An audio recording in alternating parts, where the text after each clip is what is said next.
In this video, I will show you how to sell a conversational AI sales platform. So I will show you what you should charge, how much you should earn, what's a good deal for the client, the easy way to sell it, and what's the best strategy to get appointments.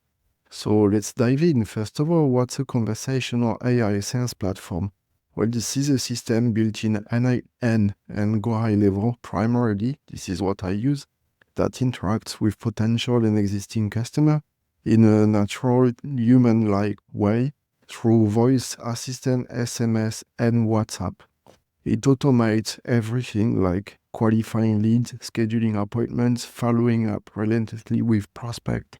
But also we use smart APIs to hook leads into conversations, like with the Solar API providing a real-time estimate, or for real estate providing an estimate of the property to get more listings, etc., etc. So this is really, really powerful. It does a lot more than just talking to people. It integrates with CRM marketing tools so that no lead ever slips through the cracks. It's a really straightforward pitch. This is basically more sales with less manual work, so that makes it a really easy sell. So now I'm going to show you how to sell it. So the one of the strategy, that there are different strategy, but one that's working well, at least it's working well for me, is cold emailing. And I will show you the two angles that are working best. The first one is to send sample leads their way. Or the second one is to show how to get in touch with leads that have been identified to be a good fit by the business. I would like to emphasize on that. Do not offer a demo. No one cares about a demo. No, that's off-putting. No one is going to take 15 minutes or 30 minutes of their time to see how something works. They just want the result.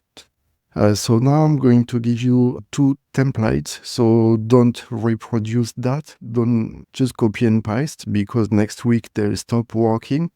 I just want to provide you those templates so that you can see how I position the angle. So first of all, my team and I developed a conversational AI that identifies prospect actively searching for, and that's the recipient service. So if you've been following me, or if you've seen what I've done before, everything is personalized. So I use research and different AI research strategy to personalize the emails, and it specifically flags leads that match company's ideal profile. Would you be open to receiving a few sample leads so that you can see it in action? You see that I make it really, really difficult for them to say no. And then obviously best regard. And then the second one is my team and I built an AI system that pinpoints people actively searching for, and again, a personalized recipient service, including a few that align perfectly with company's ideal profile. Should I show you how to get in touch with those leads? And then from here, I either move them to directly an appointment or send them a video. Found that videos can be working quite well for a certain type of clients, not for all of them. So this is, as you can see here in those two emails, I'm trying to make it really, really easy for them to say yes. They are not really pitching. We are just saying that we have something and that we can show them how it works, or they can experience it firsthand. So again, use those templates as a starting point. You want to personalize them as much as possible. Tweak them, because what I found with templates is that by the time they are being produced and released, everyone uses them and then they stop working within a week or so. So the second way to get clients to sell AI conversational sales platform is ads. So basically the funnel is pretty straightforward. First of all, we start with automatically generated, user-generated videos using different angles, but the angles are exactly the same as I've mentioned before. Then we have an opt-in landing page, then a 5-minute VSL, then an appointment booking calendar, then a thank you page. So really, really straightforward. This is a very simple funnel. The problem is that leads coming this way, especially from meta ads, can be a little bit flaky. So they tend to disappear, or they tend not to show up to calls. We only want to ensure that only serious prospects are moving forward.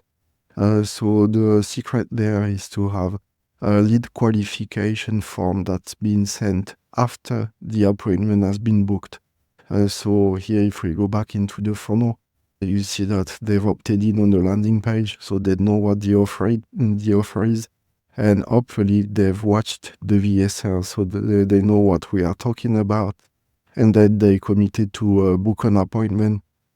So at this point, they've taken 3 steps towards booking the appointment. They clicked on the ad, clicked on entered their email, and then booked the appointment. Now there is a fourth one.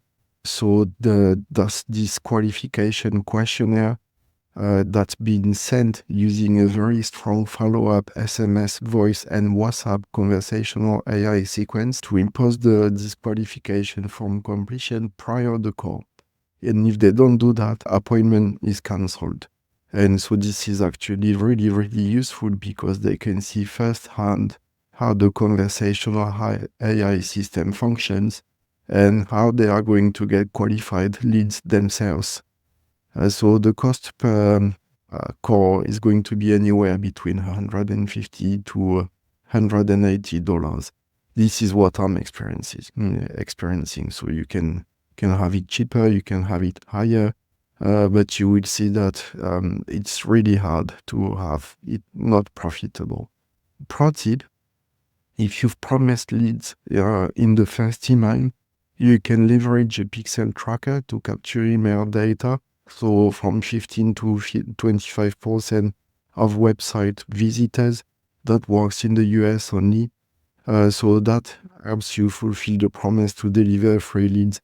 So basically, you just install a pixel on their website, and then they will see the email address of these people. So only 15 to 25% primarily work in B2C, not B2B. Anyway, this AI conversational tool is designed to work B2C, so this is a perfect fit. So the best niches to sell conversational AI, first of all, they all need to be B2C focused and not B2B. They need to be high ticket, high volume, high margin, and lightly regulated. Really, really important. So the best niches are online gurus, coaches, and consultants. They fit those criteria. So it's B2C. Even if this is towards agency and stuff, this is still considered as small B2C, small B2B, so B2C. So luxury real estate, that works well as well. Travel, that's perfect. Mortgage, that's really good too. Home improvement, but when you are going after home improvement, you need to avoid going after smaller companies where business owners are actually on the field. Otherwise, your appointment show-up rate is going to be terrible, and the reply rate on your cold email sequences is going to be really bad too. Elderly solutions, so I've seen that working really well. I've landed clients in this space myself. Solar, that's super crowded. Everyone is going after solar. I've also landed clients in all of those niches. But solar turned out to be quite a difficult one. Legal, but you need to operate with caution because they have certain types of regulations. So, for instance, if you're going to use the conversational AI cold coding system, you're not going to be able to use it for legal because this is prohibited. But you can qualify leads and get documents and stuff using SMSs and WhatsApp if they've opted in. So you need to be really careful, but this is definitely a very good niche. So the company size sweet spot, this is in my opinion, between 11 to 100 employees. Don't go for wares if you're just starting out because they take a long time to close and there is a lot of red tape around them. So you can receive questionnaires that are well over 100 questions for security and compliance, and you don't really want to start digging into that. This is a lot of work with no guarantee of success. And as you'll notice, they have big teams in place that are trying to figure out the system and what you are using. and they will try to replicate your system, and trust me, they will succeed. So this is really short-lived for the amount of work that there is.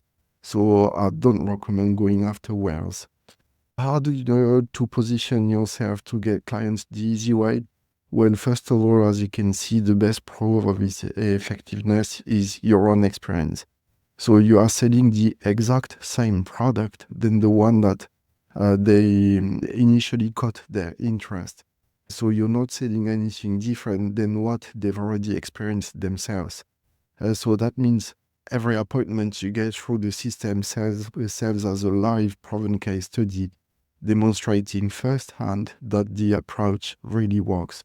And this is a case study of its own. Now we are going to talk about the pricing strategy and why I don't like to work on a performance basis only, because clients often take you for a massive ride. So like if they don't have skin in the game, and you can find different ways and different strategies to make sure that they actually have skin in the game. So like asking for a deposit that you can deduct when you get the first commission, etc., etc. But basically, I find that those clients are a lot more difficult to work with because they are not committed. You can almost never track sales properly, so that's also a problem. So you rely primarily on trust, and it can be a super bad deal for both parties. I'm going to show you a conversation that we've had inside the community. So this is, yeah, that's going to be this one here. And here, as you can see, we've had someone that asked a question. So this person was willing to work on a commission basis only and was asking for a 12.5% on close. No setup fee, no monthly retainer. And the client came back asking, just basically saying that this was a very bad deal and that they were not going to take this person up on the offer. So they pay $40 per lead. They close 20%. That means they are paying $200 to get a client. And if they were to take this person up on the offer, it would turn out to be $468. So really, really bad deal.